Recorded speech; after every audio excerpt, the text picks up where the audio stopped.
How many of you have asked for changes in the next life? I know some of you probably aren't religious, but let's say that there is a next life and you could change something about your physical appearance. What would it be? A new nose, a longer neck, rock hard abs, ears that match. For years I wanted slim hips when I thought about changes in the next life. I was born with broad hips.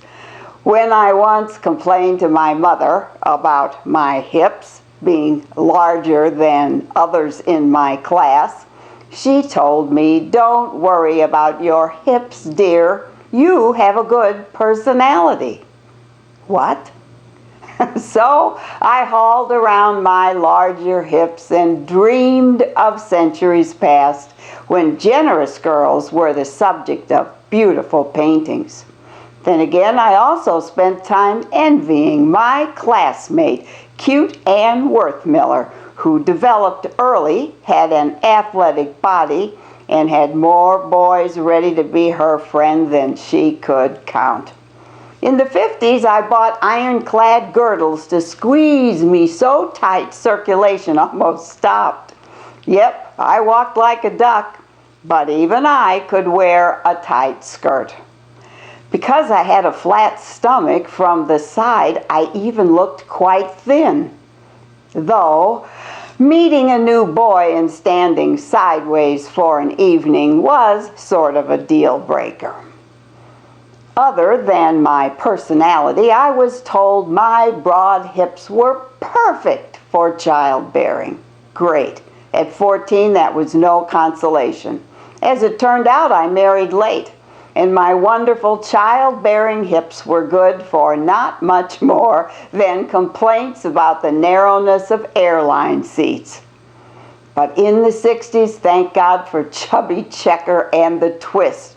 With my hips, I could really twist and was quite in demand on the twisting dance floor. During my working years, I remember being at a company function where I had invited my mother. As my mother walked away from a group of us, one of my friends noted, obviously seeing my mother's own generous hips, "You really look like your mother." Yeah, thanks. Mom actually was quite attractive. In addition to voluptuous hips, she had beautiful broad shoulders, which made her curvy and sexy. Sadly, I got my father's shoulders, so until shoulder pads came along, I was always out of balance. Fashion experts had a kind word for my shape. They called me a pear, as in pear-shaped, one size on the bottom and a smaller size on top. My postmenopausal weight gain has tried hard to reverse that situation, however.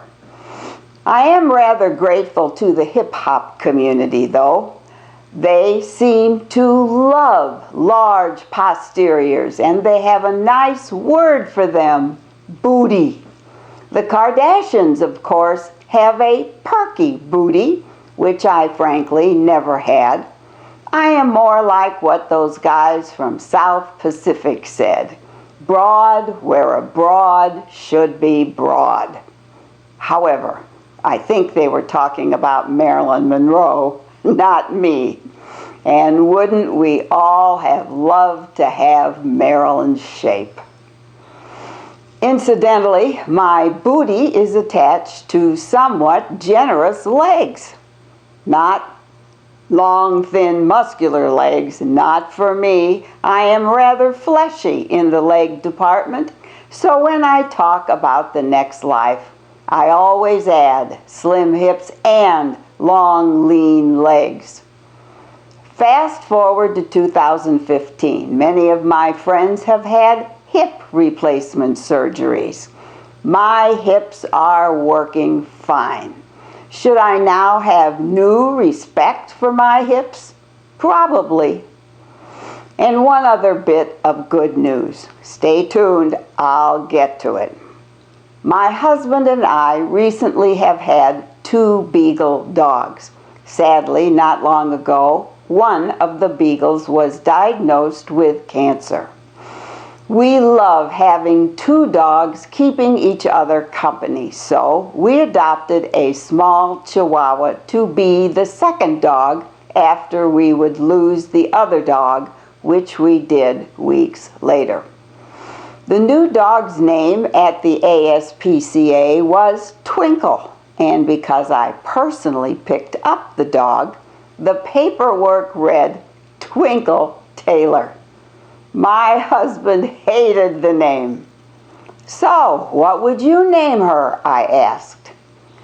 The adoption was on a Tuesday morning, and the night before we had been at the Bootlegger Bistro for Kelly Clinton's open mic night. The first name that came into my husband's head was Kelly, and that's how our energetic, loving little newcomer became known as Kelly. Kelly is fun and funny, and like her namesake, also sometimes does impressions of much bigger dogs.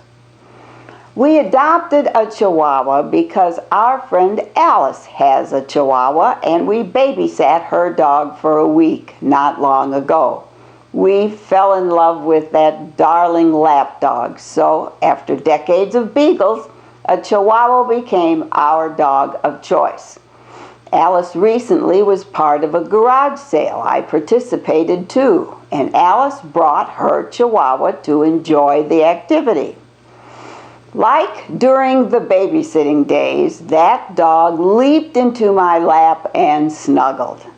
Alice is slim, great looking, and has a vibrant personality. In her heyday, she partied with Hugh Hefner and all the Chicago White Sox. When her dog came to me, Alice looked at me longingly. "I have such skinny legs," she said.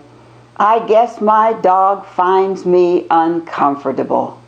He hardly ever sits in my lap. He just stays on the couch next to me." What? I couldn't believe my ears. Slim Alice actually envies my generous hips and legs because little dogs like to be in my lap? Hallelujah! God had a plan after all. By the way, God, in my next life, I think I'll stay just the way I am. See you next time.